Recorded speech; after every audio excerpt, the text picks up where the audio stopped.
আগামী 8ই মে উপজেলা পরিষদে প্রথম ধাপে নির্বাচন অনুষ্ঠিত হবে। এই ধাপে 150 উপজেলায় ভোট গ্রহণ করবে নির্বাচন কমিশন। ভোট উপলক্ষে 3 দিনের জন্য মোটরসাইকেল চলাচলের উপর নিষেধাজ্ঞা দিয়েছে ইসি।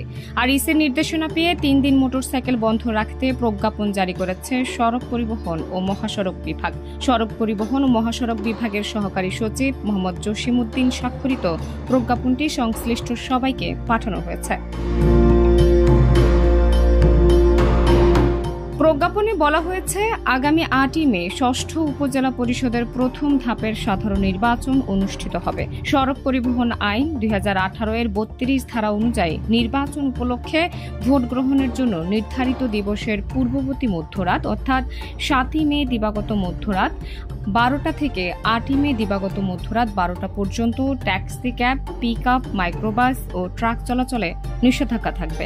এদিকে 6ই মে দিবাগত মধ্যরাত 12টা থেকে 9ই মে মধ্যরাত 12টা পর্যন্ত মোটরসাইকেল চলাচলের উপর নিষেধাজ্ঞা থাকবে।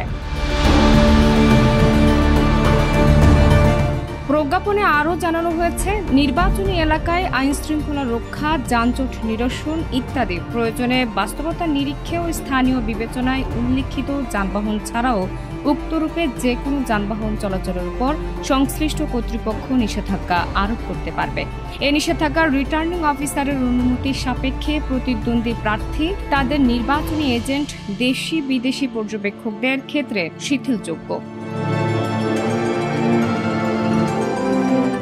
এছাড়া নির্বাচনের সংবাদ সংগ্রহের কাজে নিয়োজিত দেশি বিদেশি সাংবাদিক, নির্বাচনের কাজে নিয়োজিত কর্মকর্তা কর্মচারী, আইন শৃঙ্খলা রক্ষাকারী বাহিনীর সদস্য, নির্বাচনের বৈধ পরিদর্শক এবং কতিপয় জরুরি কাজ যেমন অ্যাম্বুলেন্স, ফায়ার সার্ভিস, বিদ্যুৎ, গ্যাস, ডাক, টেলিযোগাযোগ ইত্যাদি কার্যক্রমে ব্যবহারের জন্য উল্লিখিত যানবাহন চলাচলের ক্ষেত্রে উক্ত নিষেধাজ্ঞা প্রযোজ্য হবে না।